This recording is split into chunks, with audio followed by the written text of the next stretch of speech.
내가 진실로 진실로 너희에게 이르노니 나를 믿는 자는 내가 하는 일을 그도 할 것이요 또한 이보다 큰 것도 하리니 이는 내가 아버지께로 감이라.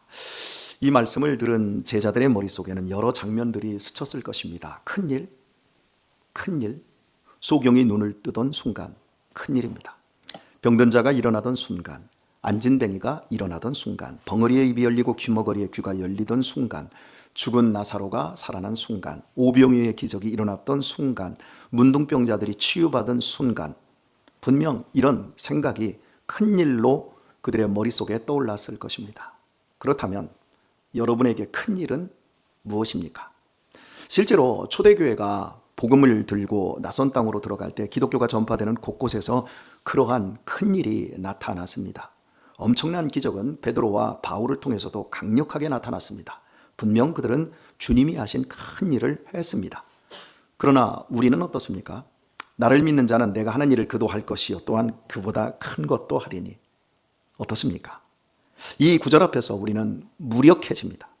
왜냐하면 이런 큰 일이 우리 앞에서 목격되는 것이 정말 어려운 일이기 때문입니다.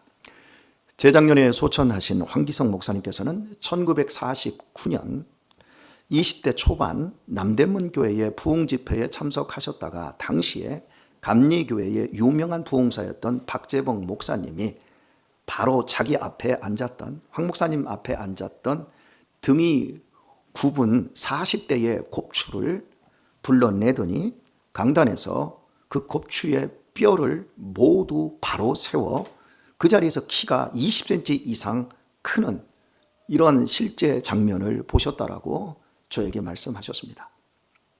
이런 신유의 역사는 실제 박재봉 목사를 통해 많이 일어났고 심지어 소경이 눈을 뜨는 일이 일어났습니다. 이 감리교회 사에도 기록되어 있습니다. 이 박재봉 목사님이 92년도에 돌아가셨는데 정말 감리교회에서는 빼놓을 수 없는 어마어마한 신유 은사를 가지셨던 분이셨습니다. 이런 신유의 역사는 고 조용순 목사님에게서도 목격되었다라고 저에게 증언을 해 주셨습니다. 그렇다면 주님께서 당신을 믿는 자는 당신이 하신 큰 일도 한다라는 말씀은 결코 과장이나 허언이 아닌 겁니다. 그런데 오늘날 우리 교회뿐만 아니라 대부분의 교회에서도 이런 기적은 볼 수가 없습니다. 대신 주님께서 말씀하신 더 큰 일을 양적인 팽창으로 설명을 합니다. 주님의 사역 기간은 단 3년이었고 사역의 범위는 팔레스틴이라는 강원도만한 좁은 땅을 벗어나지 못했습니다. 돌아가실 때 남은 핵심 인물은 고작 120명에 불과했고 고린도전서 15장은 부활하신 주님을 직접 뵙고 그분의 증인이 된 자들의 수를 약 500명이라고 밝히고 있습니다. 승천하기 전까지 이스라엘 땅에 퍼져있던 그리스도인 모두를 합해도 620명 정도였다는 뜻이죠. 이것을 대단한 숫자라고 보기는 어렵습니다. 그런데 예수님이 떠나신 뒤 주님의 제자들은 어떠했습니까? 바울을 포함하여 그들은 30년 이상 사역을 했고 사도 요한은 50년 이상 일을 했습니다. 활동 범위도 팔레스타인을 넘어 지중해 일대와 근동아시아로 확장되었습니다. 그 기간 그 넓은 지역에서 그들로 인해 그리스도인이 된 자가 얼마나 많았는지는 헤아리기조차 불가능할 정도입니다. 외관상으로 보면 제자들이 행한 일의 크기와 결과는 육신을 입고 이 땅에 계셨던 예수님의 사역보다 더 컸습니다. 그래서 주님께서 약속하신 믿는 자는 이보다 더 큰 일을 한다고 했을 때 이 큰 일을 양적 팽창으로 설명하는 것이 옳아 보입니다. 이렇다 보니까 외형상 수치로서 오늘날 수만에서 수십만 명의 성도를 목양하는 대형교회의 목사들이 예수님과 제자들의 사역을 능가하는 큰 사역을 하고 있고 큰 사역자로 설명되어지기도 합니다. 특히 교황을 중심으로 전 세계를 아우르는 캐톨릭은 실로 예수님의 사역보다 큰 사역을 대변하는 것처럼 여겨지기도 합니다. 정말 주님께서 더 큰 일, 믿는 자는 이보다 더 큰 일을 한다고 했을 때 이 더 큰 일이 이러한 양적 팽창을 의미하는 것일까요? 석가모니는 죽기 전부터 그를 쫓는 출가 수행자, 즉 비구만 해도 수백 명 이상이었고요. 그를 따르는 대중은 헤아릴 수 없이 많았습니다. 죽음과 동시에 나라 전체가 다 믿었습니다. 그만큼 컸습니다. 공자는 죽었을 때 제자 백가가 형성되어 교육적으로 인도 세계에 중국 세계의 수만 혹은 수십만 명이었습니다.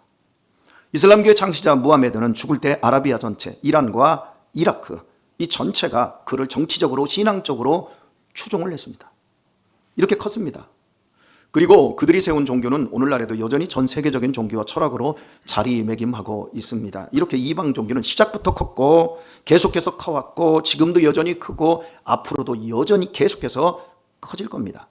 그러니 오늘 본문에 주님께서 약속하신 큰 일을 단순히 양적 팽창으로서 설명한다는 것은 매우 빈약한 발상인 겁니다.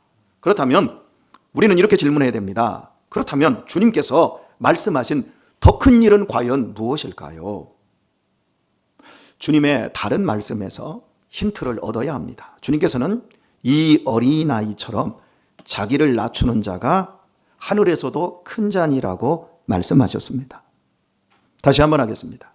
이 어린아이처럼, 여기서 이 어린아이는 테크논으로 나오는데 이 테크논은 유아를 말하는 겁니다. 우리 집에 큰 유아 말고, 말 안 듣는 큰 유아 말고 유아, 젖 먹는 아이, 이 어린아이처럼 자기를 낮추는 자가 하늘에서도 큰 자다라고 우리에게 힌트를 주셨습니다. 또 한 군데 힌트를 주셨습니다.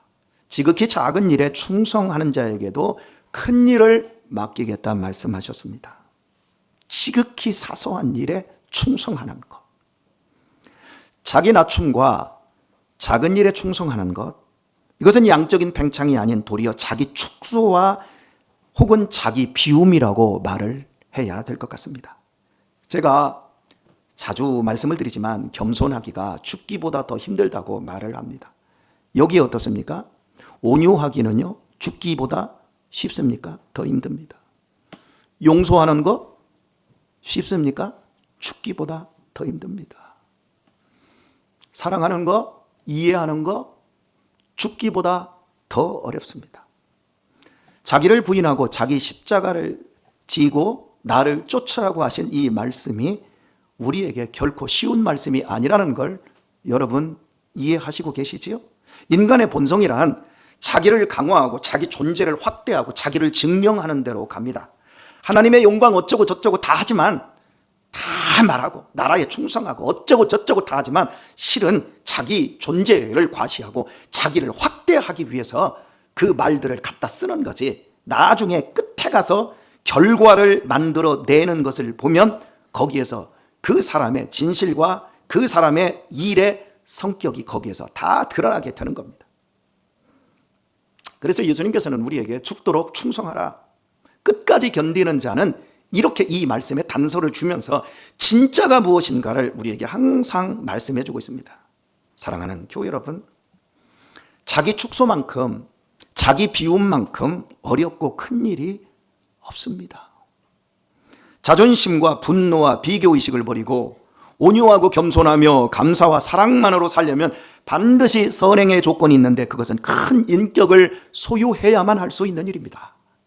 양적 팽창, 자기 확대, 자기 존재 증명을 위하는 인간 본성을 가진 거듭나지 않은 사람에게는 어린 반푼어치도 없는 일입니다. 소경이 눈 뜨고 병든 자가 낫고 벙어리가 말하는 것은 기이하고 찬란한 큰일, 큰 사건 맞습니다. 하지만 그 기적 자체의 목적을 두면 그 기적은 결국 원점일 뿐입니다. 소경이 눈만 떴을 뿐 전혀 새로운 삶을 살지 않는다면 이는 평범한 자리로 올라오는 것 이상도 그 이하도 아닌 겁니다. 귀머거리와 벙어리도 마찬가지입니다. 그 자체로 귀머거리의 귀가 열리고 벙어리가 말하는 건 놀라운 일이지만 거기서 멈추면 이건 기적일 수가 없는 겁니다. 왜냐하면 장애가 없는 평범한 사람들은 시각 청각 장애인들의 입장에서 이미 기적을 사는 사람들 아니겠습니까? 여러분에게 묻겠습니다. 여러분은 보고 듣고 말하고 걷고 사는 사소한 이 모든 것이 기적으로 느껴지십니까? 아니 진짜로요. 왜 우리 교회는 눈 뜨는 사람이 없습니까? 소경이 없는데 어떻게 눈 뜨는 사람을 만들 수 있겠습니까? 왜 우리 교회는 벙어리의 입이 열리지 않는 겁니까? 벙어리가 없는데요. 왜 우리 교회는 귀머거리가 못 일어납니까? 아니 죄송합니다. 귀머거리가 왜 안 들립니까? 왜 우리 교회는 안진뱅이가 못 일어납니까? 없잖아요, 그런 환자들이. 이해가 되세요? 여러분이 소경이 눈 뜨는 기적을 경험하고 싶습니까? 그러면 오늘 집에 가서 바늘로 여러분의 먹물을 2개를 쭉 빼십시오. 그리고 제 앞에 오십시오. 그러면 일어나게 될 줄 믿습니다. 소경이 눈 떠서요. 우리는 이미 기적을 살고 있는 거예요. 그들에 비해서. 그러니까 예수님이 행하셨던 수많은 기적들은 원래 자리에 못 미치는데 우리 같은 자리에 올려놓은 거라고요. 이 올려놓은 자리에서 항상 기뻐하고 범사에 감사하고 쉬지 말고 기도하며 자기를 비우며 자기 존재를 부인하며 주님의 십자가 지고 사느냔 말이에요. 뭐가 큰일이냐고요. 갖출 것 다 갖추고 누릴 것 다 누릴 수 있으면서 우울해하고 불안해하고 속상해하고 미워하고 증오하고 한탄해하고 자기 존재를 증명하고 과시하지 못하고 이래서 늘 안타까워하고 누구를 향해서 지기보다는 이겨먹어야 되고 나의 정당성을 확보해내야 되고 내 말이 통해야 되고 이게 우리의 내면의 본성이란 말이에요. 이런 가운데서 우리 주님께서는 우리에게 큰 일에 대해서 말씀하고 계십니다. 여러분에게 제가 한번 물어보겠습니다. 아까 아멘들을 별로 안 하셔서 이제 한번 심각하게 묻습니다. 보고 듣고 말하고 걷고 살아가는 이 사소한 이 모든 것이 여러분은 기적으로 여겨지십니까? 그래서 예수님께서 말씀하신 자기 축소, 자기 비움, 작은 일에 충성하는 인격과 성품으로 큰 일을 이루며 살고 계십니까? 아멘이 참 작지요. 여러분 정말 이게 아멘이시라시면 좋겠지만 아멘이 잘 안 나오는 이유가 무엇입니까? 주님의 관점에서 큰 일을 보지 못하고 세상적인 관점에서 큰 일을 보고 있기 때문은 아닐까요? 죄와 죽음에서 구원을 받고도 매일같이 육체의 정욕과 안목의 정욕과 이생의 자랑에 붙잡혀서 비교하며 불안해하며 속상해하며 우울해하며 화내며 원수 맺으며 영적 소경과 영적 기머거리와 영적 벙어리처럼 살고 있는 이유 때문은 아닐까요? 셰익스피어는 그의 작품 오셀로에서 인간의 욕망과 비극을 다루며 이렇게 암시를 해줍니다. 외적인 폭풍보다 더 무서운 것은 인간 내면의 폭풍이다. 셰익스피어는 자기 확대의 위험성을 정확하게 읽은 것입니다. 예수님이 고치신 소경들을 생각해 보십시오. 그들은 눈을 떴습니다. 얼마나 환희에 찼겠습니까? 그러나 그들이 눈을 떠서 본 세상은 어떤 곳이었습니까? 환상의 세계가 아니었습니다. 행복의 세계가 아니었습니다. 로마의 압제가 있고 굶주림이 있으며 시기와 질투와 미움과 증오와 불평등과 불의가 판치는 세상이었습니다.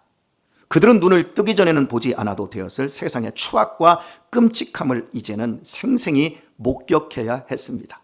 육체의 치유는 그들을 장애인에서 정상인으로 올려놓았을 뿐 그들을 거룩한 존재로 세상을 의미 있게 행복하게 살아갈 수 있는 거룩한 존재로 바꾸어 놓지 못했습니다. 우리 부모들이 자식들 공부는 잘해서 세상에서 돈 잘 벌어서 잘 먹고 잘 사는 그런 기계는 만들 수는 있어도 그들을 정말 행복하게 자아가 건강하고 정말 기쁨과 감사로 다른 사람들과 아름다운 인간관계를 맺으며 살게 하는 것, 그 존재로 바꾸어 놓지 못하면 부모의 사명을 잘 못하는 겁니다. 이렇듯 이 소경들에게 일어난 기적은 잠시 잠깐 놀라움이었지만 내면이 바뀌지 않은 상태에서 삶은 지옥이 되고 말았을 것입니다. 도스토옙스키는 까라마조프가의 형제들 중 대신문관 대목에서 아주 날카롭게 지적합니다. 이 한 문장이 저는 제 마음에 확 다가오더라고요. 인간은 기적을 갈망하지만 정작 기적을 보고 나면 그 기적을 준 존재를 숭배하는 것이 아니라 기적이 주는 편익에 종속돼 버린다. 빵을 주면 따르고 치유를 주면 환호하지만 정작 그 영혼은 여전히 땅의 인력에 묶여서 그 큰 일을 행하시는 하나님을 잊어버린다는 뜻입니다. 그러므로 주님께서 말씀한 더 큰 일은 단순한 육체의 복구를 넘어선 영혼의 혁명이어야 합니다. 돌스토이는 인생 후반기에 이렇게 고백을 합니다. 나를 살게 하는 것은 지성이 아니라 보이지 않는 하나님에 대한 신뢰다. 멀쩡한 눈 가지고 평생 허물을 쫓던 인간이 보이지 않는 영혼을 위해 자신의 생을 던지는 것, 이것이야말로 물리적 기적을 압도하는 더 큰 일이라는 겁니다. 이미 예수님으로 인해 도래한 하나님의 나라, 죄와 죽음을 이기는 구원과 영원한 생명과 하늘나라가 믿음의 눈에 들어오고 육체의 눈이 아닌 믿음으로만 보이는 이 놀라운 복음의 영광을 인하여 먹고 마시며 이슬같이 살다가 멸망하고 말았을 허무한 삶을 자기 축소와 비움을 통해 나누고 베풀며 영원한 하나님의 진리의 말씀을 따라 순종하며 사는 삶이 큰 일입니다. 소경이 눈을 뜨는 것은 생물학적 사건이지만 죄인이 의인이 되는 영적인 눈이 떠지는 것은 우주적인 사건이라고 저는 말씀드리고 싶습니다. 이것은 양적 팽창이 아닌 존재의 변혁에 있습니다. 눈이 정상이 되는 정도가 아니라 가치가 새 사람이 되는 겁니다. 욕망의 방향이 바뀌고 가치의 중심이 변하고 인생의 주인이 예수님으로 바뀌어 버립니다. 이것이 더 큰 일입니다. 이런 사람의 신실한 삶에는 어린아이처럼 자기를 낮추는 자기 비움과 작은 일에 충성하는 겸손한 삶이 나타나며 바로 이런 사람들을 통해 영원한 하나님의 나라가 이 세상 속에 증명되어지고 확장되어집니다. 예수님께서는 정상적으로 돌려놓는 표적을 많이 보여주셨지만 그 표적이 가리키는 목적지, 즉 한 사람이 십자가의 복음과 성령으로 다시 세워져 가정과 삶에서 열매 맺는 긴 순종의 이야기, 그 완성된 열매를 펼쳐 보이기 전에 이 땅을 떠나셨습니다. 그런데 교회 시대는 다릅니다. 성령께서 오셔서 사람의 시간을 붙들고 가십니다. 한 사람의 변화를 성령님께서 시간이라는 과정으로 빚어내십니다. 믿지 않던 사람이 믿게 되어지고 믿는 사람은 그 안에서 반드시 변하고 변한 사람은 반드시 새로워지고 새로워진 사람은 가정을 바르게 세우고 가정이 세워진 사람은 삶의 자리에서 다시금 복음을 전합니다. 그래서 이 선순환이 계속해서 이루어집니다. 너무나 보잘것없습니다. 믿지 않던 사람이 믿는 사람이 되고 믿는 사람은 새로운 사람으로 변화되어지고 그리고 변화된 이 사람은 가정을 복음적으로 세우고 가정이 세워진 사람은 삶의 자리에서 다시금 복음을 전하는 이 선순환은 작지만 계속되어지면서 이 세상을 변화시키는 것입니다. 영적 소경과 규머거리와 벙어리를 벗어나 하나님의 자녀로 살아가며 마침내 삶에서 복음을 전하는 전사들로 바뀌는 엄청난 기적, 이것은 한 번 번쩍하고 끝나는 사건이 아니라 수년, 수십 년에 걸쳐 펼쳐지는 성령님의 서사입니다. 그래서 더 큰 일은 크기만이 아니라 깊이와 지성 속에 담겨 있는 겁니다. 한순간의 놀람이 아니라 한 인생의 방향과 한 가문과 한 사회와 한 나라가 바뀌는 발전상으로 드러나게 되는 겁니다. 주 안에서 사랑하는 송탄 장로교회 가족 여러분, 오늘 우리는 이 교회를 세운 지 23주년을 맞이했습니다. 저 개인적으로는 목양의 길을 걸은 지 34년째가 되는 해입니다.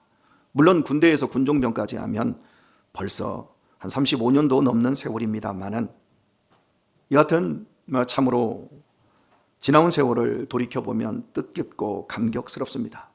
오늘 말씀에 비추어 과연 우리와 우리 교회에는 주님께서 말씀하신 더 큰 일이 어떻게 이루어져 가고 있는 것일까요?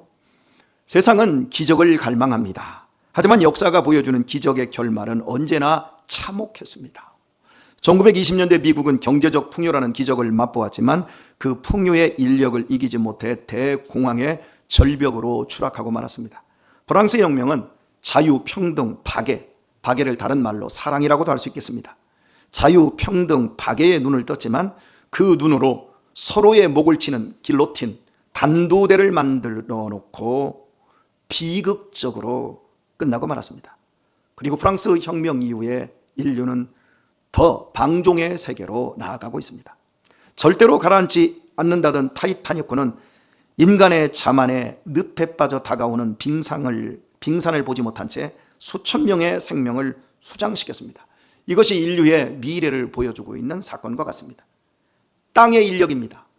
아무리 눈을 뜨고 아무리 배를 불리고 아무리 자유를 외쳐도 인간의 영혼이 하늘의 닷을 내리지 못하면 결국 탐욕과 허물하는 지표면으로 곤도박질 칠 수밖에 없는 존재들입니다. 교회도 크게 다르지 않습니다. 교회 안에 들어왔다고 안심하시면 안 됩니다. 지난 30여 년 동안 우리 한국교회는 얼마나 많은 대형 교회의 비리들이 터졌습니까? 제가 정확하게 목회를 시작하면서부터, 전도사 생활을 시작하면서부터 비리들이 터지기 시작했습니다. 헌금횡령, 간음 사건과 사회적 지탄을 받는 교회 세습과 폭력적인 방법의 정치 참여로 얼마나 한국교회가 추락하였습니까?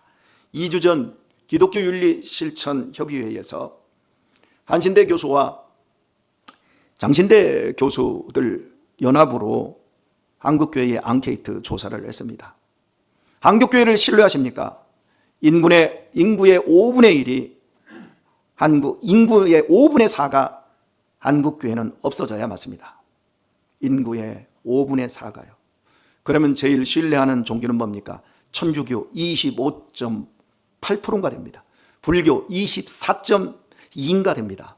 그럼 기독교는 얼마인 줄 아십니까? 신뢰도가 13%입니다. 2009년도에 26%였습니다. 그런데 지금 13%입니다. 거기서 왜 떨어졌냐? 목사들의 교회의 정치 참여와 그리고 1, 2, 3 우리 큰일이 있었지 않습니까? 그 부분에 대해서 교회가 보수적으로 생각하며 그걸 옹호한 이유가 교회를 이탈한 젊은이들과 교회의 불신도를 이렇게 높였다라는 겁니다. 여러분, 오늘 본문의 말씀에 비추어 양적 팽창 속에 더 큰 일은 주님께서 약속하신 자기 비움과 자기 부인인데 전혀 상관없이 자기 확대로만 나가다가 이 일을 당하고 만 것입니다. 이렇게 추락해오는 이런 상황 속에서 우리 교회는 23년을 지금 지내오고 있는 겁니다. 저는 지난 23년 동안 이 송탄 장로교회 안에서 일어난 사건들은 현재 우리 한국교회에서 벌어지고 있는 역사적 비극들을 비웃는 우주적인 기적이었다고 믿고 있습니다. 저는 여러분의 육신의 질병을 고쳐드리지 못했습니다. 소경의 눈을 뜨게 하는 물리적 신비도 행하지 못했습니다. 여러분들이 지금 보고 계시듯이 제가 23년 동안 해오면서 지금처럼 몸이 약하고 병약해 본 적이 없지 않습니까? 정말 우리 교회는 목사 자체가 너무 못났습니다. 38평의 예배당은 불편하고 비루할 정도로 좁습니다. 부속 공간도 너무 적다 못해 없습니다. 주일 점심조차 편히 밥 못 먹고 차 한잔 마시며 교제할 공간도 없어서 1부 예배, 2부 예배 드리고 후다닥 밥 먹고 치우고 예배하고 떠나가야 됩니다. 1시간도 연장시킬 수 있는, 그래서 우리 남자 성도님들, 연로하신 분들이 있을 데가 없어서 차에 들어가서 쉬다가 이 표현을 쓰도록 하겠습니다. 다시 기어 나와서 정신없이 예배 드리고 그냥 가버리십니다. 참 이 모습을 볼 때마다 너무 죄송스럽고 안타깝습니다. 그렇다고 많은 교인도 확보한 것은 아닙니다. 세상의 잣대로 보면 저는 굉장히 무력한 사역자입니다. 하지만 저는 이곳에서 경이로운 사건들을 매일같이 목격하며 살았습니다. 살기도 빠듯한 가운데서도 늙은 부모들을 봉양하며 이쁘나 너 때문에 내가 이렇게 행복하게 살다 간다 하면서 돌아가시면서 며느리에게 용돈을 주고 가신 이야기. 그렇게 힘겨워도 부모를 모시기 위해서 안방을 내어놓고 믿지 않던 그 완고한 아버지의 마음을 무너뜨리고 복음을 믿게 하는 이런 역사, 입양을 통해 새로운 가족들을 받아들이는 것은 이런 놀라운 사건들, 자기 욕망과 돈만을 쫓는 투기꾼들은 결코 할 수 없었던 물질의 인력을 거스린 엄청난 기적이었습니다. 자식을 성공과 공부 우상으로 숨막히게 하던 부모들이 자식을 하나님의 손에 올려드리고 자유를 선포하며 새벽재단에 엎드려서 엉엉 우는 모습들을 저는 여러 번 보았습니다. 게임과 알코올과 도박 중독자가 예수님을 믿어 건실한 가장이 되어 새롭게 되고자 몸부림치는 것도 보았습니다. 김재정 집사님 담배 꼴초에 청년 때 게임 중독에 3박 4일씩 게임만, PC방에서 게임만 하던 그 미친 인간이 지금 여기 앉아서 자식들하고 예배를 드리고 있습니다. 그리고 지금도 더 믿음으로 살기 위해, 더 헌신하기 위해 몸부림치고 있습니다. 물질의 노예가 되어 오직 자기와 자식만을 위하던 사람이 나누기 위해 11조를 드리며 정기적인 선교 헌금을 드립니다. 그것은 프랑스 혁명이 그토록 갈구했던 진정한 해방의 실체였습니다. 원래부터 하던 사람들이야, 이게 어려서부터 하던 사람들이야, 이게 별로 안 대단해 보이지요. 그러나 중간에 내 삶을 바꾼 사람들은 자기 비움, 자기 부인이 없으면, 거듭나지 않으면 절대 할 수 없는 일입니다. 미워하던 남편을 용서하고, 깨진 가정이 복음 안에서 다시 식탁을 차리고, 죽음의 공포 앞에서 천국의 소망을 노래하며 평안히 눈을 감으며, 목사님 고맙습니다, 제가 천국 먼저 가는데 이 다음에 다시 만나겠습니다, 이렇게 눈을 감는 성도들, 여러분, 이것이 소경이 잠시 눈을 뜨는 것보다, 안진뱅이가 일어나는 것보다 이게 작은 일입니까? 아닙니다. 1.5평의 부엌에서 일주일에 2번 이상 식사를 준비하여 만찬을 누리고, 이 좁은 공간에서 다음 세대들이 최고의 뮤지션이 되어 뜨겁게 예배하고, 어른들은 다음 세대를 위해 기쁘게 걸음이 되는 이 모습은 철저한 자기 축소, 자기 비움이었습니다. 여러분, 금요일 저녁에 올려드린 신혼열전 강내은 집사님, 노동민 집사님의 프로를 여러분 보셨습니까? 한 85명 정도가 본 것 같은데요. 대형 방송사들인 기독교 방송, CBS, CTS 다 있습니다. 그런데 어떻게 이 시대에 결혼과 출산을 위해서 기독교적인 스타일로 이것을 바꾸어서 용기와 격려를 하는 이런 프로를 어떻게 만들 수 있었냐? 그 좁은 예배당에서, 그 작은 교회에서 어떻게 이게 가능하냐? 여러분, 제가 여러분에게 양적 팽창을 요구했습니까? 예배당 먼저 옮기자고 제가 했습니까?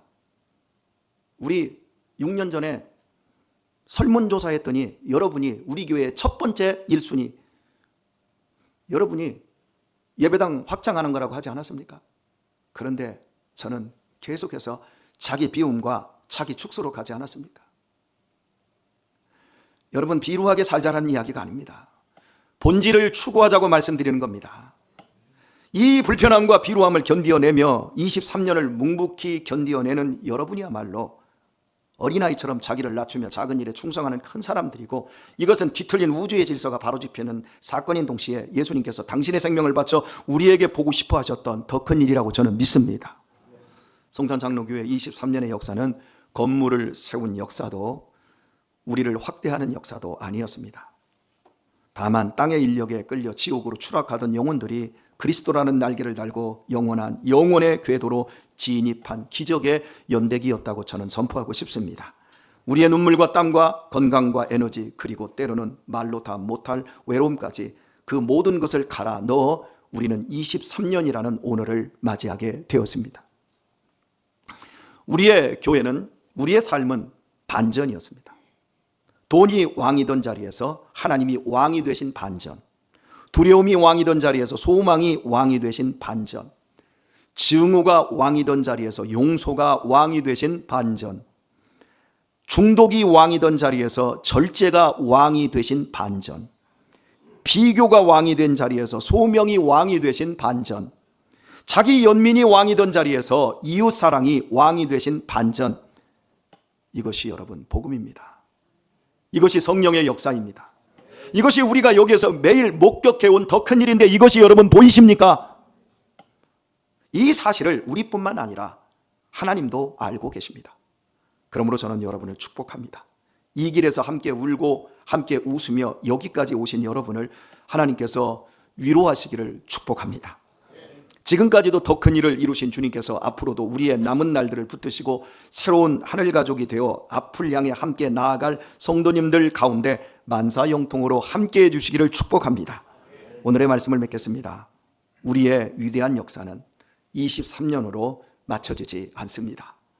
우리가 주님을 온전히 신뢰할 때 이 작은 교회를 통해 온 우주가 전율하는 영혼의 혁명은 계속될 것입니다. 그리고 우리 한 사람 한 사람은 세상이 감당할 수 없는 자기 비움과 자기 축소를 통해 영원하신 하나님의 진짜 크기만큼 큰 사람으로 더욱 성장해 갈 것입니다.